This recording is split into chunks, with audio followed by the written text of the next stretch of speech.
Wangna pun ini sakakala Prebu Rate Puranepun.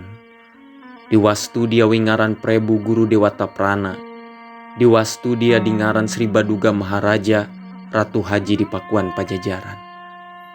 Sri Sang Ratu Dewata pun ya nunyusuk na Pakuan. Dia anak rahyang Dewa Niskala Sang Sida Mokta di Guna Tiga.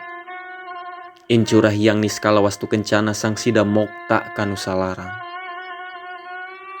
Yasia nunyian sakakala gugunungan, ngabalai nyian samida. Nyian Sang Hyang Talaga Rena Mahawijaya, yasia pun isaka panca Pandawa emban bumi.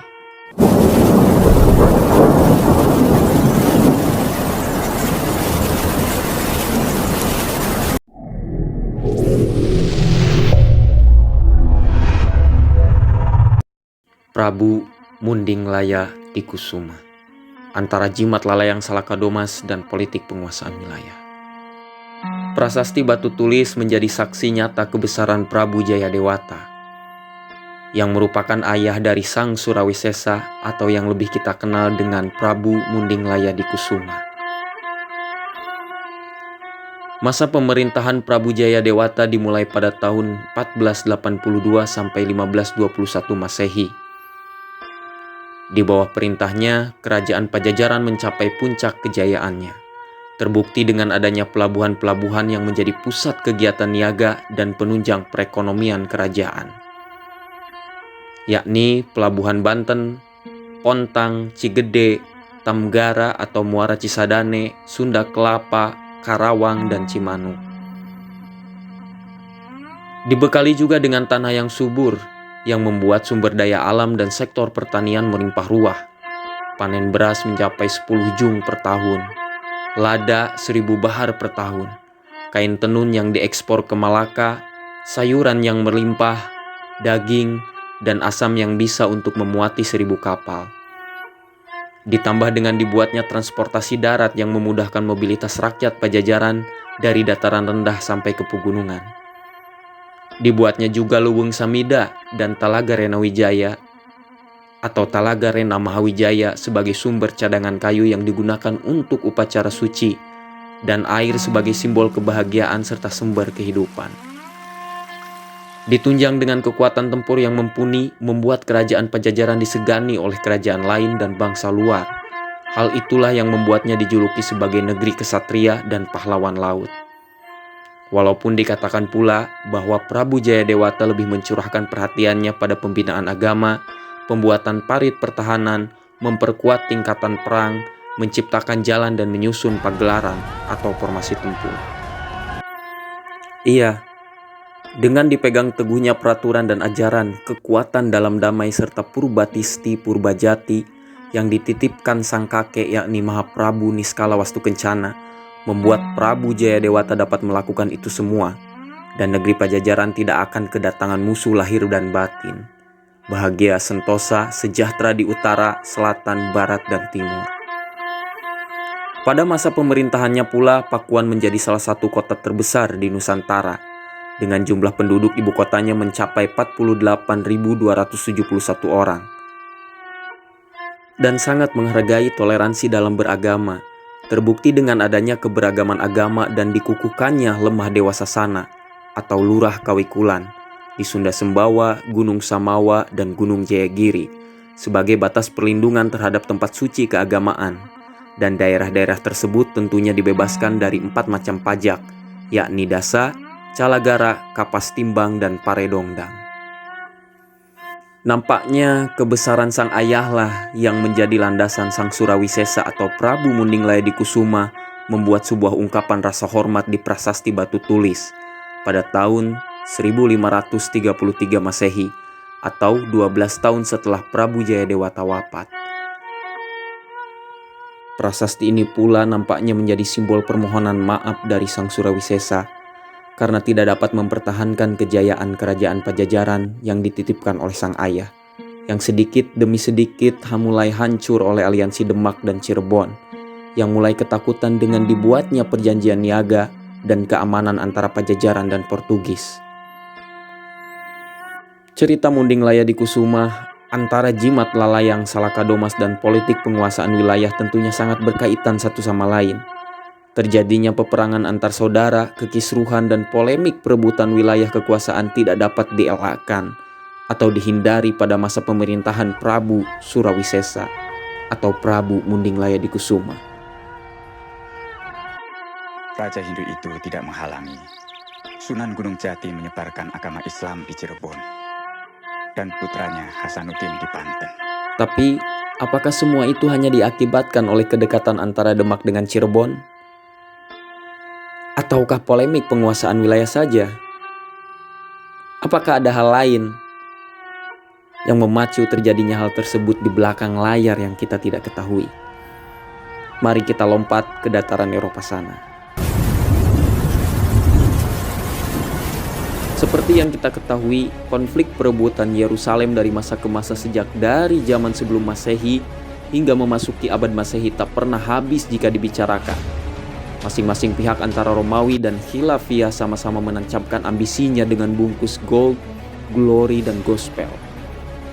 Namun, sayangnya di sekolah kita hanya diajarkan satu sudut pandang saja, bahwa hanya bangsa-bangsa Eropa lah, Portugis, Inggris, POC, yang menancapkan gold, glory, gospel di Nusantara ini. Padahal tidak demikian. Kekhilafahan pun sama memiliki ambisi tersebut. Pada abad ke-13 terjadi peperangan antara Bizantium Utsmaniyah ditambah dengan perang Bulgaria Utsmaniyah dan perang Serbia Utsmaniyah. Pada abad ke-14 di mana Kesultanan Utsmaniyah dengan cepat menaklukkan Balkan. Perang Serbia dan Utsmaniyah awal, perang Kroasia Utsmaniyah, dan perang Utsmaniyah-Hongaria memungkinkan ekspansi lanjutan Utsmaniyah ke Eropa Tengah hingga ke Asia Tenggara, yakni Nusantara, Malaka saat itu. Begitupun dengan bangsa-bangsa Eropa, Portugis, dan Spanyol pada abad ke-15 dan ke-16. Pada tahun 1527 Masehi, Panglima Kerajaan Demak Fathahillah bersama 2.000 pasukannya berhasil menyerbu dan menguasai Banten yang saat itu merupakan bagian dari wilayah Pajajaran. Seperti yang kita ketahui, secara de facto dan de jure, Banten adalah wilayah teritorial Kemaharajaan Sunda Pajajaran. Artinya, bukan melakukan pembebasan seperti yang banyak dibicarakan atau dibahas dalam buku sekolah. Ini jelas-jelas perebutan wilayah karena ambisi angkara murka. Selain itu, Demak merupakan bayang-bayang dari Khilafiyah Utsmani. Oleh karenanya Demak merupakan salah satu kerajaan Islam di Pulau Jawa. Kerajaan Demak memiliki dua alasan utama dan satu alasan khusus mengapa ingin menguasai Banten. Alasan utamanya ialah karena kerajaan Pajajaran menjalin kerjasama dengan kerajaan Portugis. Selain itu, kerajaan Demak juga ingin memutus jalinan perdagangan Portugis dengan kerajaan Pajajaran di Malaka. Karena Malaka yang menjadi pintu masuk perairan Nusantara sudah dikuasai oleh Portugis yang berkedudukan di Malaka dan Samudra Pasai. Ditambah dengan terbentuknya perjanjian Pajajaran dengan Portugis terkait perniagaan dan keamanan. Karena hal itulah terjadi ekspansi dan lebih parahnya lagi perang saudara yang melibatkan Susuhunan Jati dengan Sang Surawisesa. Di saat bersamaan juga masuknya ideologi dan agama baru ke Tatar Sunda dengan pola yang sudah admin bahas di awal, yakni gold, glory, dan gospel.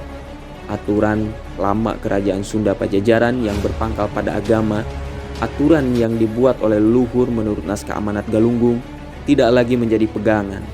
Akhirnya, tata cara perwarisan kekuasaan kerajaan pun tidak lagi berdasarkan undang-undang atau aturan lama. Akhirnya banyak pihak yang mengklaim berhak, apalagi dilandasi agama, sehingga semangat merebut kekuasaan jadi semakin panas. Sehingga sulit dibedakan lagi mana urusan agama dan mana urusan politik penguasaan wilayah. Kita tahu, Pajajaran waktu itu negara termasyhur yang kuat, sejahtera, makmur, dan melimpah sumber daya alamnya. Didukung dengan strategi perdagangan yang mumpuni membuatnya tidak kekurangan dalam memenuhi kebutuhan pokok rakyatnya. Negeri bawahannya yang tersebar di utara, selatan, timur, dan barat pun merasakan kebahagiaan dan kesejahteraannya. Hingga pada akhirnya timbullah intrik dan polemik penguasaan wilayah. Ancaman perang, serta hancurnya kedamaian karena terlalu dekatnya hubungan Cirebon yang merupakan wilayah kekuasaan dan saudara Pajajaran dengan Kerajaan Demak. Pada tanggal 12 terang bulan Caitra tahun 1404 Masehi, pengiriman upeti tahunan diberhentikan oleh Syarif Hidayat yang merupakan cucu Prabu Jayadewata dari Rara Santang, putrinya, dan mendeklarasikan sebagai wilayah merdeka yang lepas dari kekuasaan Pajajaran. Pada saat itu diberitakan pula pasukan kuat dari Tingkatan Laut Demak berada di pelabuhan Cirebon untuk menjaga probabilitas datangnya serangan Pajajaran. Tumenggung Jagabaya beserta 60 anggota pasukannya yang dikirim dari Pakuan ke Cirebon tidak mengetahui kehadiran pasukan Demak dan harus kalah menghadapi pasukan aliansi Cirebon Demak yang jumlahnya sangat banyak. Hal itu jelas diketahui oleh Prabu Jayadewata yang sebenarnya sangat marah dan sudah menyiapkan pasukan perangnya secara penuh untuk menyerang Cirebon dan Demak. Namun ditahan oleh Purohita Keraton Ki Purwagali karena dapat menyebabkan perang saudara yang berkelanjutan. Keadaan tersebut ternyata berkelanjutan dan semakin menegang dengan dikukuhkannya perkawinan putra-putri dari Demak dan Cirebon. Pangeran Hasanuddin dinikahkan dengan Ratu Ayu Kirana. Ratu Ayu dinikahkan dengan Pangeran Sabanglor. Persekutuan Cirebon Demak sangat mencemaskan Prabu Jayadewata. Akhirnya pada tahun 1512 Masehi, putra mahkota yakni Sang Surawisesa diutus untuk menemui Panglima Imperium Portugis di Malaka, yakni Alfonso de Albuquerque. Dan pada tanggal 21 Agustus 1522 Masehi terciptalah perjanjian niaga dan keamanan antara Portugis dengan Pajajaran. Hal inilah yang menjadi dasar terciptanya cerita pantun Munding Laya di Kusumah dan Jimat Lalayang Salakadomas yang menghadirkan unsur panca curiga, silib, sindir, simbol, siloka, dan sasmita, serta konsep perjalanan spiritual untuk menjadi manusia paripurna atau manusia unggul dengan peristiwa perlawanan melawan Jonggrang Kalapitung dan Guryang Tujuh.